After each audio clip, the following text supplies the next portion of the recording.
আমার মা মারা ছেলেটা বিছনায় পড়ে গেছে, ওষুধ কেনার জন্য কোনো টাকা নাই। আল্লাহ তুমি ব্যবস্থা করে দাও। ভাই এই টাকাগুলি আপনি রাখেন।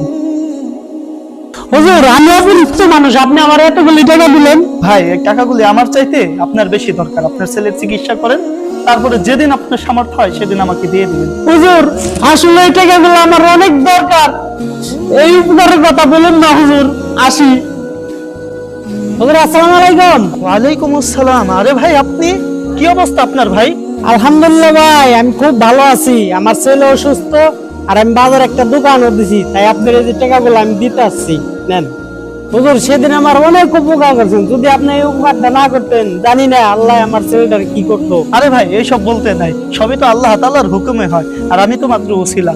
এর জন্য ভাই আল্লাহ তাআলার শুকরিয়া আদায় করা এবং বেশি বেশি ইবাদত করা, কারণ রব্বুল আলামিন ছাড়া আমাদের বিপদ আপদ থেকে কেউ বাঁচাইতে পারবে না।